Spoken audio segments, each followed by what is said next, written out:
Gators Breakdown, the Gators fan podcast, because there's never a dull moment in Gator Nation.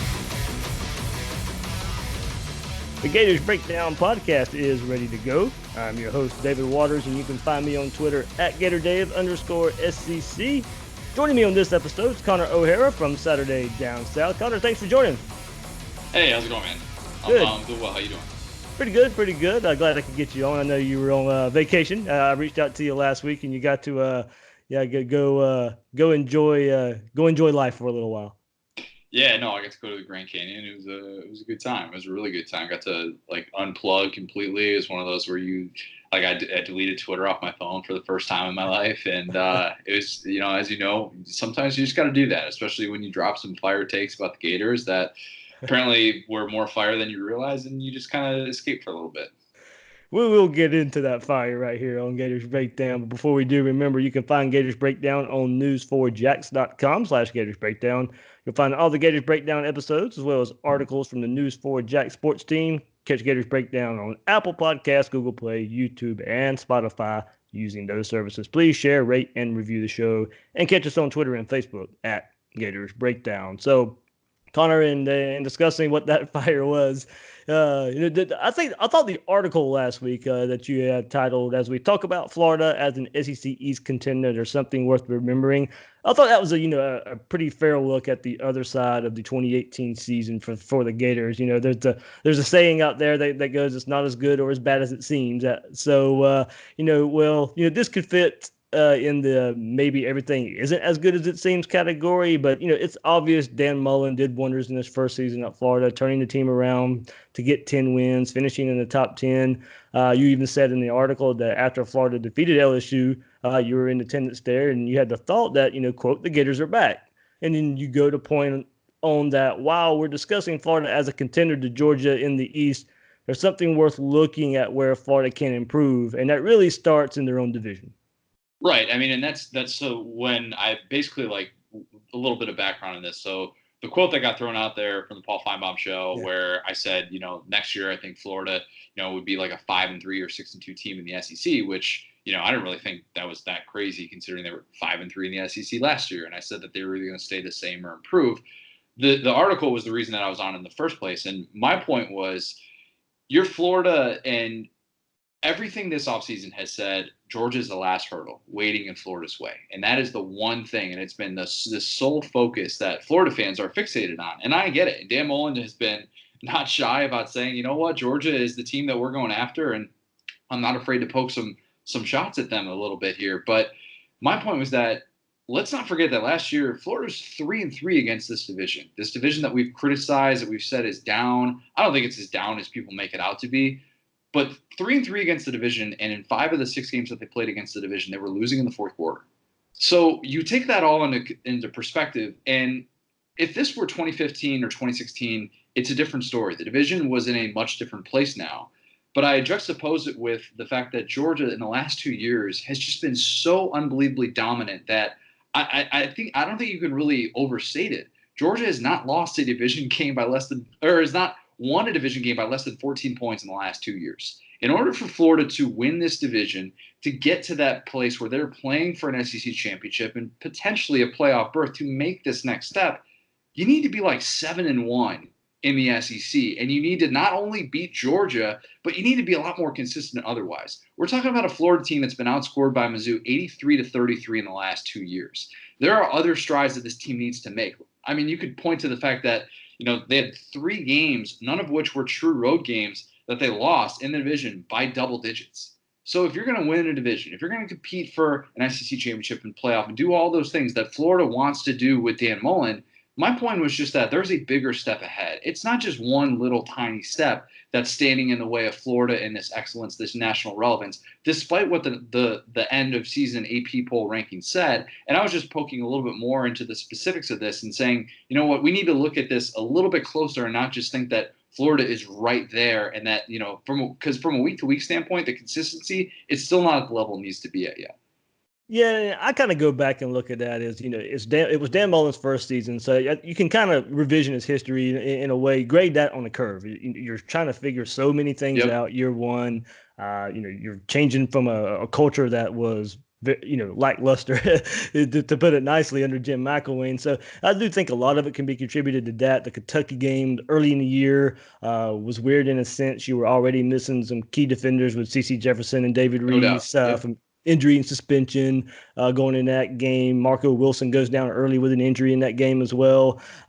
So now I still don't think you should give up over 300 yards on the ground. And then many of those factors I just put out there were in play there. But then you, like you said, you had that midseason stretch of struggling versus Vanderbilt, Georgia, Missouri, South Carolina, 2-2 in that stretch. It wasn't going to always be so easy in year one, and we saw that stretch coming off the big wins versus Mississippi State and LSU.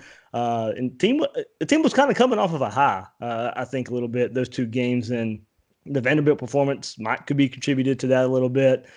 Played Georgia tough, but before eventually giving away there. And that game probably spilled over a little bit to Missouri the next week, and for whatever reason, that team's had Florida's number, as you mentioned, the total score the last 2 years. And thankfully, after a pretty bad start against South Carolina, Connor, I think the Gators found themselves a little bit.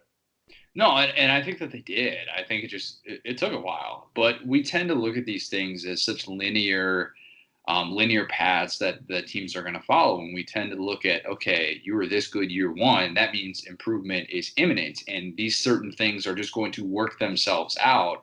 And I just think that on the whole, Florida, the consistency just is not there necessarily from a standpoint of, okay, you shouldn't be looking at a double-digit deficit in the second half against South Carolina, a South Carolina team that was extremely mediocre all of last year. You shouldn't have a game against Mizzou where you have to bench your starting quarterback and you're wondering what in the world is going on with this team right now late in the year. So there are certain elements where the wins, yes, extremely impressive, and I was super impressed with how well that defense played up until the last, even including the last play where you get the safety blitz to sack Nick Fitzgerald, and what they did against Mississippi State, and obviously, like I said, the LSU win so impressive, and I think that there are so many good things that Florida has going.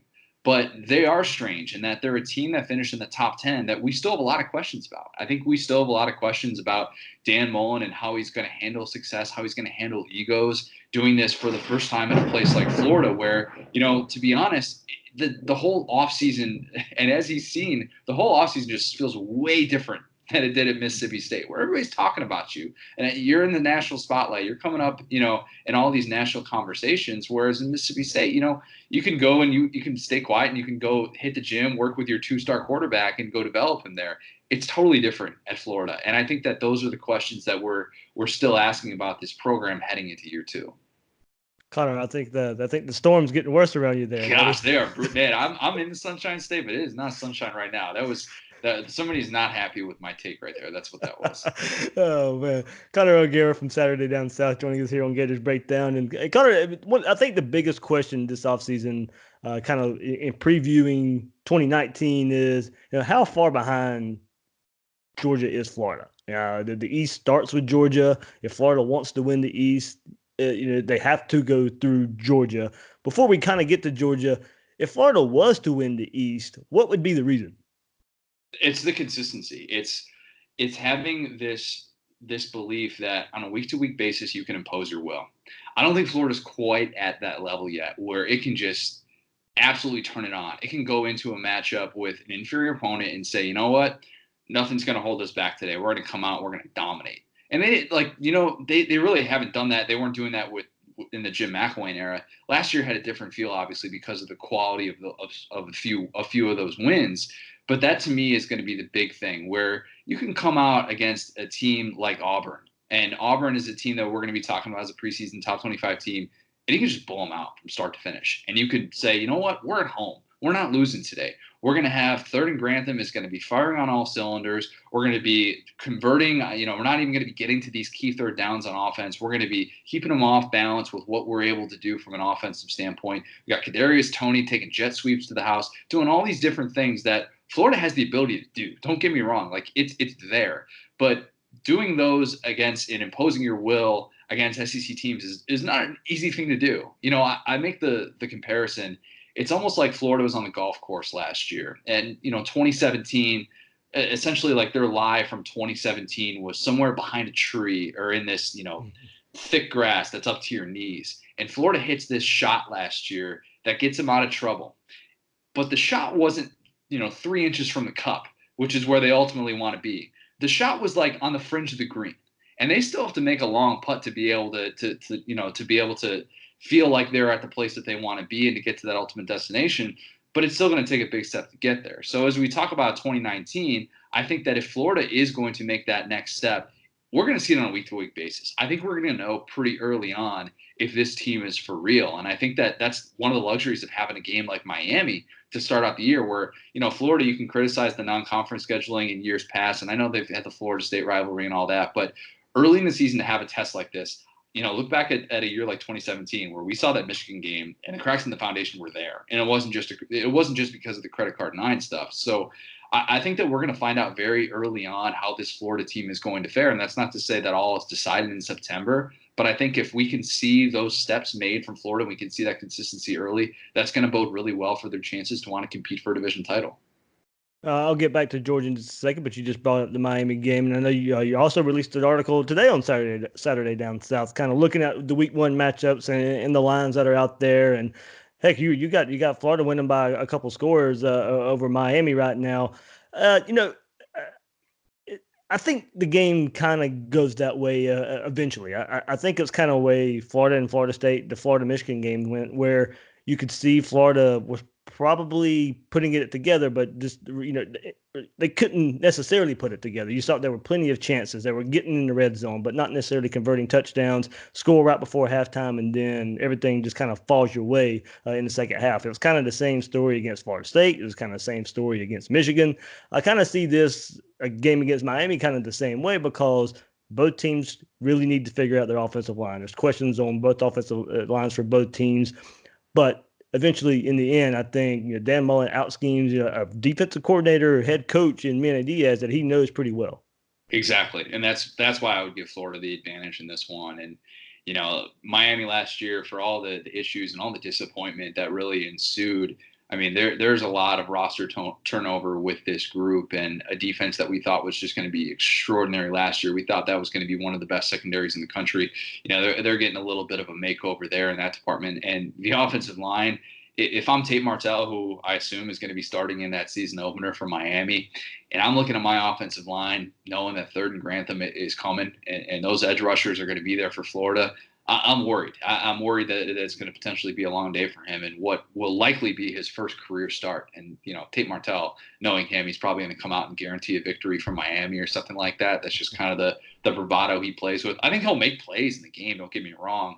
But I just think that when it comes to those key moments in the game, I like what Florida has working. I like the fact that Dan Mullen is just so good at scheming these receivers open. And if you're a Miami team that's still trying to figure things out, you've got a new, obviously they're very familiar with Manny Diaz, but, this is still very much a new group on that side of the ball. And there are going to be questions that they're going to have to answer. And Florida, as talented as they are at the skill positions, I think they're going to be able to exploit some mismatches, and they're really going to be able to kind of, have that opening game, that big kind of opening game, like deep breath. All right, we feel good about where we're at to start the season, because if it goes south, I mean, that's a different conversation entirely. Mm-hmm. Florida fans would not be feeling great about the outlook for 2019 if you're losing a game like that to a Miami team that, was basically pinned to the ground last year and in really, really rough shape. But I don't think that'll happen. All right. Right before that, we were talking kind of Georgia in the East here, and I asked you if Florida was to win the East, what would be the reason? I think Georgia plays a part in that as well.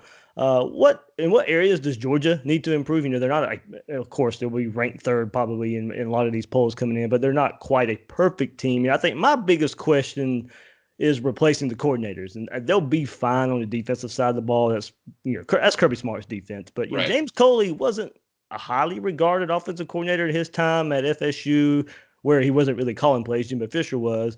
He was calling plays as an OC at Miami. So I wonder how he adjusts to the talent at his disposal with Georgia.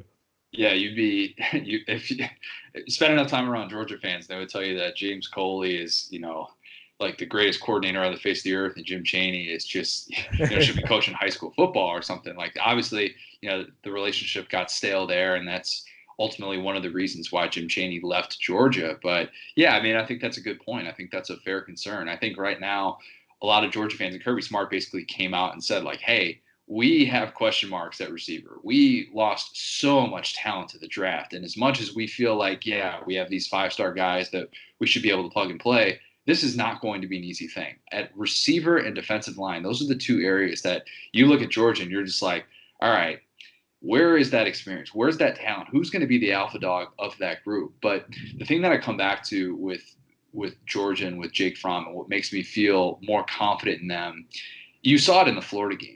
When Jake Fromm needs to make a play, it's 3rd down and he's backs against the wall, he's got that back shoulder throw. And he does that extraordinarily well, where he can step up and make a play and make that clutch throw for you. And the moment is not going to be too big for him. That's what we still need to see from Feleipe Franks. What's Feleipe Franks' go-to going to be on those 3rd down situations when, maybe Dan Mullen isn't able to scheme a receiver open, or he's not, Feleipe Franks isn't able to come up with his throw that's just absolutely perfect, much like that he made, early in the second half against Georgia.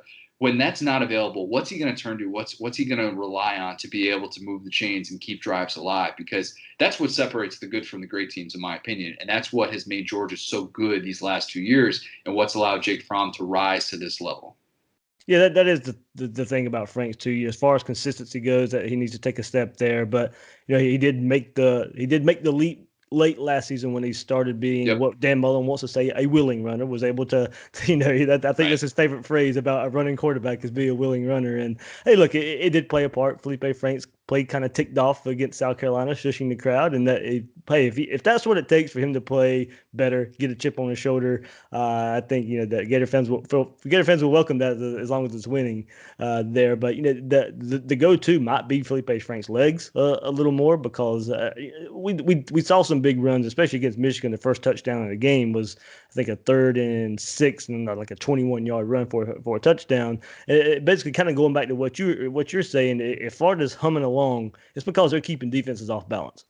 And I like, too, that they recognize, and Feleipe Franks was like, oh, wait, this defense doesn't have Devin Bush. It doesn't have Chase Winovich. Rashawn Gary's not there. That shotgun draw is available for me, and I can attack them with this. And it's not that he lacks mobility. I mean, he is a willing runner, as Dan Mullen has said. We got to remember, too, that, and I tend to reserve judgment about an offensive-minded coach until he gets one of his quarterbacks in there. And right now, he's trying to make Feleipe Franks work the best way that he can. And I give him a lot of credit, because there are a lot of coaches, and as we've seen, one in years past, who, rhymes with Pim Peckling, who wasn't able to maximize his abilities and really wasn't able to figure out what he can do to prevent him from making mistakes and also kind of maximize that skill set. And I think that right now, if he gets that part of his game going, gosh, it helps Florida so much. It really, really does, because we think P. Ryan's going to be so good. We think that there are going to be options at receiver. And if all of a sudden you have to worry about that, that's just one other thing that you have to prepare for, one other thing that a linebacker has to, if you have to spy Feleipe or whatever it is that you have to account for. And I think that it's capable and that's on the table. It's just a matter of seeing it on a week-to-week basis.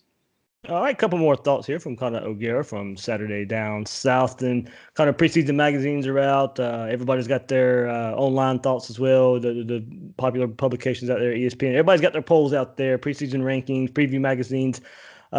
Top 10 for Florida, a lot. I believe Lindy's had them 6th and Athlon 7th or 8th. I kind of forget. But, the current talent on the roster has been developed under Dan Mullen in his 1 year there, and many projections are based on that. With that said, we mentioned you were on Feinbaum last week, 5-3 SEC, 6-2 potentially there. Is Florida deserving of the top 10 ranking going into 2019?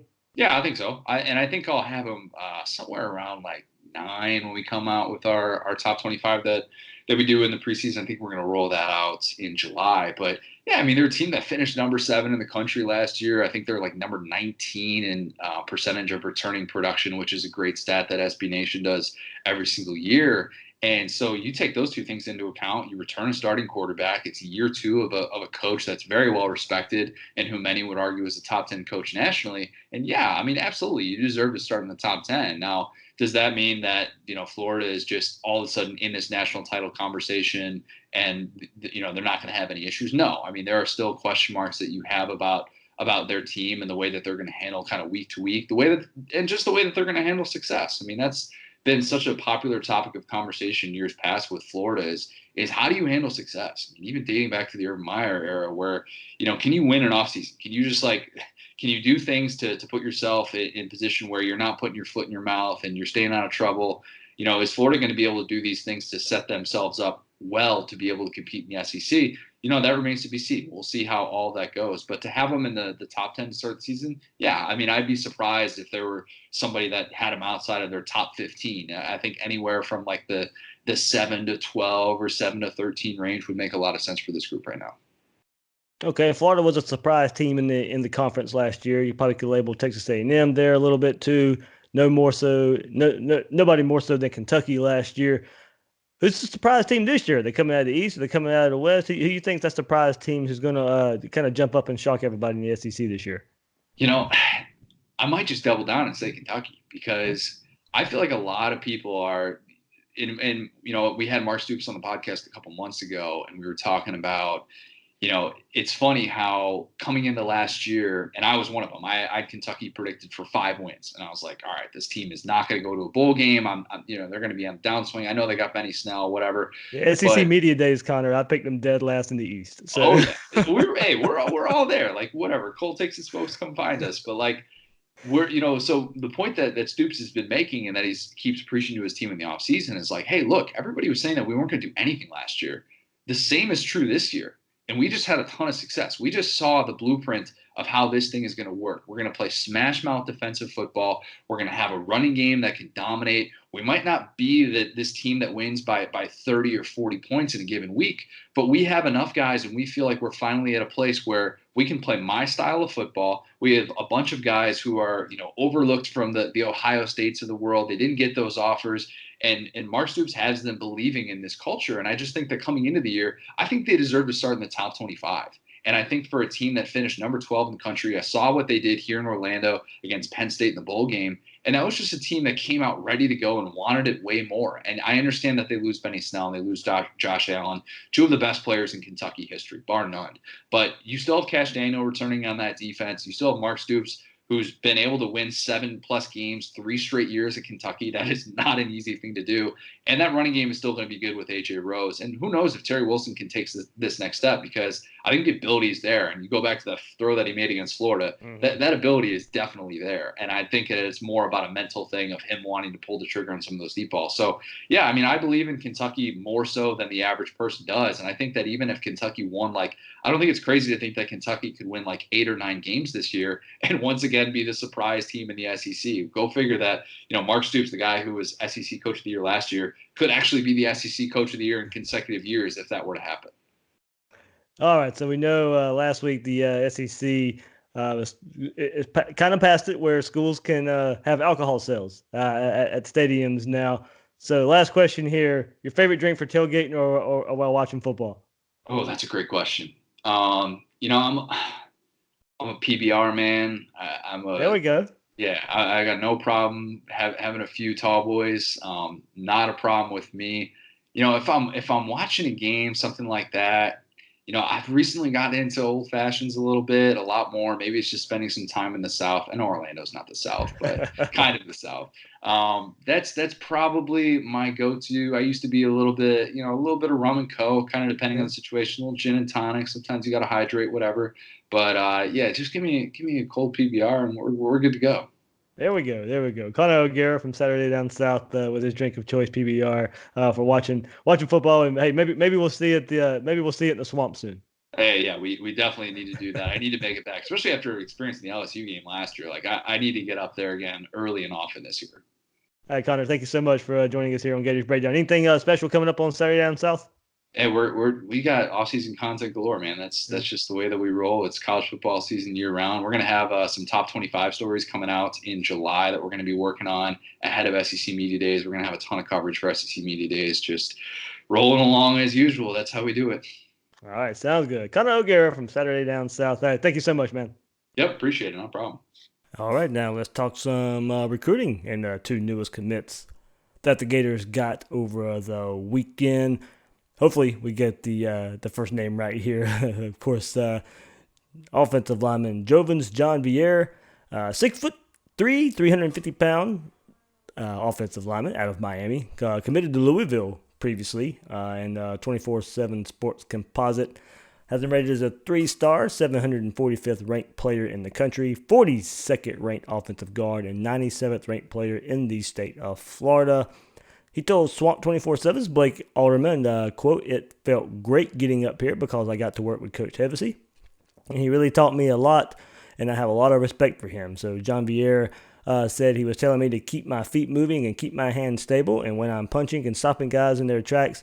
So I talked to him after the camp and had told him that this was going to be home for me. He really taught me what I needed to know.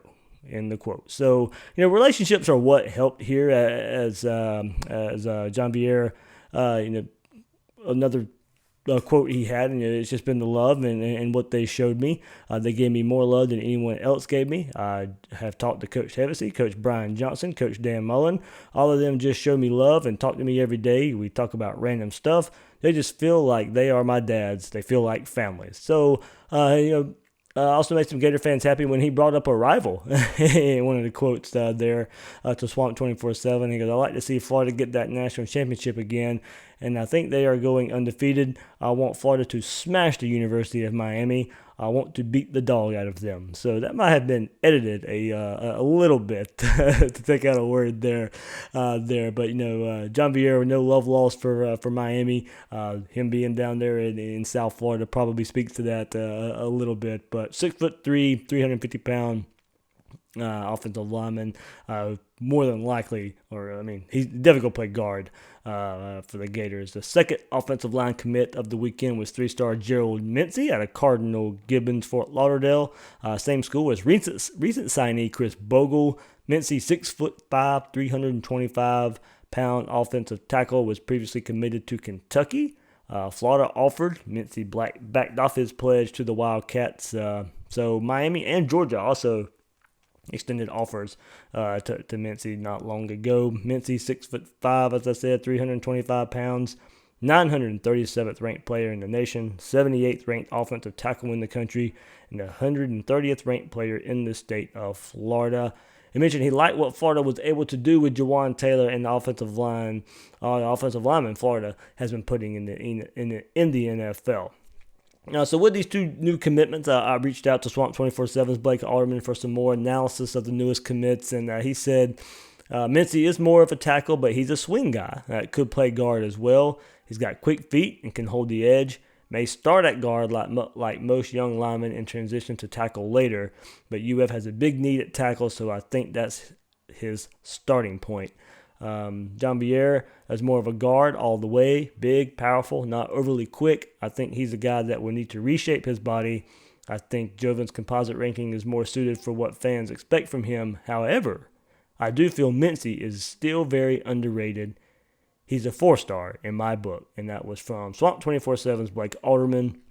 So look, I know there was a lot of chatter out there about these kids being 3-star prospects and Florida getting more 3-star prospects, but guys, I'm a stars matter guy, but I don't see that being a huge deal here as far as offensive linemen go. And they're kind of breaking down what it looks like. As of now, on the 24/7 Sports Composite, there are 351 5- and 4-star players. There are only 48 offensive linemen in the entire country that are 5 stars and 4 stars. So there's 351 overall 5 stars and 4 stars. Only 48 of those are offensive linemen, and only 5 of them are from the state of Florida, and all of those are labeled as offensive tackles. There is no offensive guard in the state of Florida rated higher than a 3-star. So when we look at getting 3 stars on the offensive line, Now, I think we have to factor that in. The state of Florida has never really been known to produce offensive linemen like the state produces skill talent. Not to make an excuse for recruiting, but I've always believed you can get by on the offensive line with 3-star type of talent as long as you build the talent around them. Now, that's not to say you don't go out and get them. If you can, you should definitely try. Florida missed out on getting 4-star offensive tackle Joshua Braun. We'll get into that later. But these 2 new commits camped or visited at Florida over the weekend, and you can tell that the staff really wanted these guys, especially if you watch the celebration from the staff during Mincy's commitment video. So, I mean, look, I've always thought it's hard to rate offensive linemen in high school, as it's more about a unit coming together, 5 guys coming together, and a lot of development. Getting these guys in the weight room, getting more athletic, and learning a system. John Hevesy has a track record of being able to develop offensive linemen, and there's enough there to be able to trust him and Mullen here. So, give me my 4-star and 5-star skill guys, but I don't mind some gritty, big, strong, tough offensive linemen, and I'll take my chance there. So now, there was still a chance to finish the class with a couple of higher rated offensive linemen. Still the chance out there, but that took a hit on Monday, as I mentioned, when Joshua Braun committed to Georgia over Florida and South Carolina. The big thing here is it's another top in-state kid choosing to go out of state, and another one to Georgia. So this makes flipping offensive tackle Isaiah Walker even more important. Currently committed to South Carolina. That may eventually come down to a Florida-Miami battle. After 2 of the top offensive tackle targets in Jalen Rivers and Joshua Braun are going to rivals Miami and Georgia, then getting Walker would be a nice addition. He's the 26th rated offensive lineman in the country at a position of need for the Gators. The Gators really need some true offensive tackle types there. Another guy to watch out for is offensive guard Richard Leonard out of Cocoa. Really need to watch for him. He's the offensive line MVP of the opening Orlando in February. Visits Tennessee coming up next weekend, I think, and is a target to watch out for there. And we'll see. He's a 3-star offensive guard, 6'2", 320 pounds, currently the 884th ranked player in the country and the 51st offensive guard prospect. So keep an eye on him as the Gators pursue. So, look, I mean, the recruiting roller coaster continued on Monday as the Gators suffered their latest decommitment from 4-star defensive back Joel Williams. Williams committed back on May 19th, and as you can tell, that didn't last long, as he tweeted his decommitment on Monday night.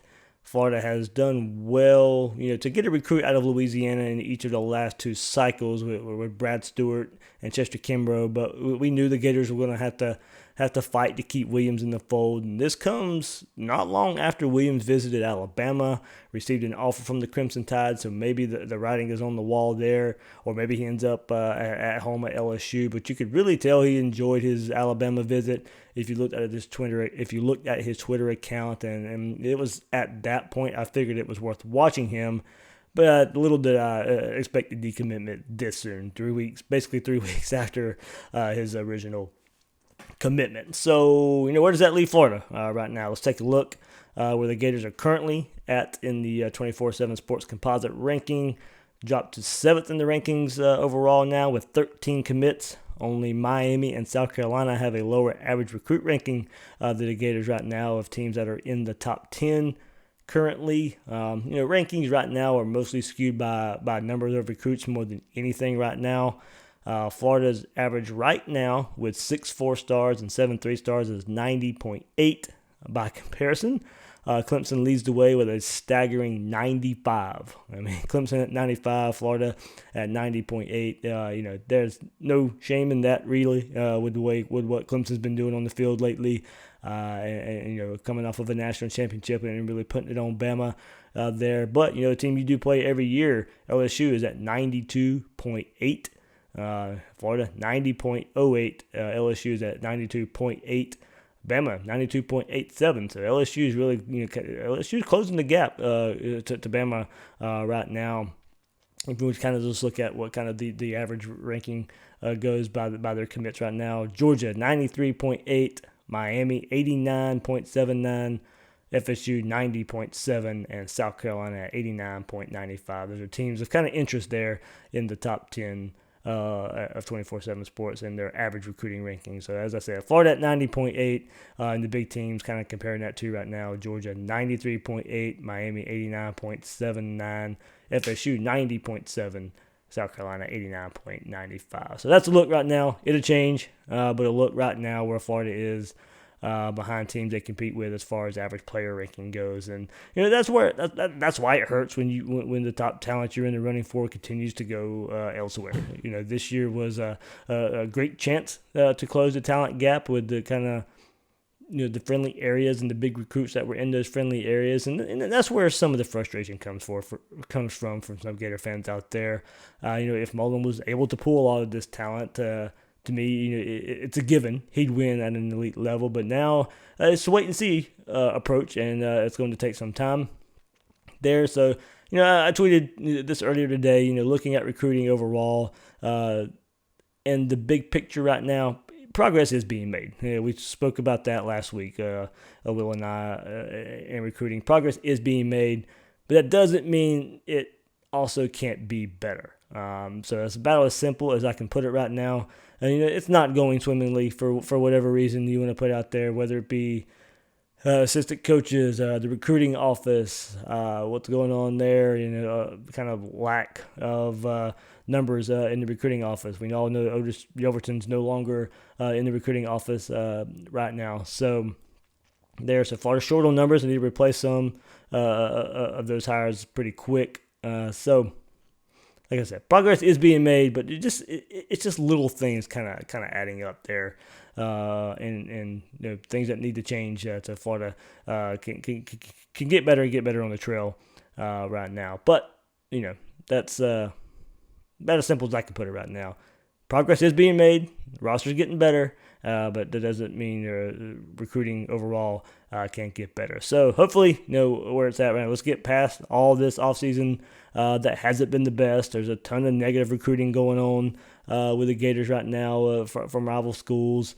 As I said, hopefully the recruiting offices kind of, that part of the staffing gets fixed. Let's get into the season, see how it plays out. We can still discuss all the happenings of recruiting and what it may mean, and that's what we'll do in the offseason. But ultimately, we just have to wait and see how it all plays out and to give the ultimate critique in December and February. So there we go.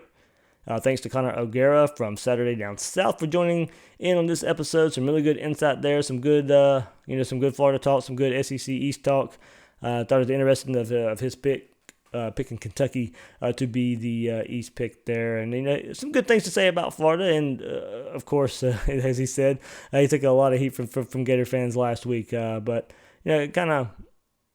Just the way he looks at it there, Florida needs to improve on some things before he can consider them kind of winning the East over Georgia right now. And hey, look, he's not gonna be the only one in that boat. I'm probably in that boat too. There's some things that we got to see first, and kind of wait and see approach here too of how Florida competes against Georgia, and hopefully when those two teams meet, it'll be for all the marbles there in Jacksonville, and we see where the Gators are at this year. I think there's a lot of talent on this team, and kind of asking him the question too. Absolutely, Florida deserves that top 10 ranking going into this season, and hopefully to take those next steps that they got to take and compete with Georgia to win the SEC East. So there we go. I'm the host of Gators Breakdown, David Waters. You can find me on Twitter at GatorDave_SEC. Guys and girls out there, thanks for listening to this episode of Gators Breakdown.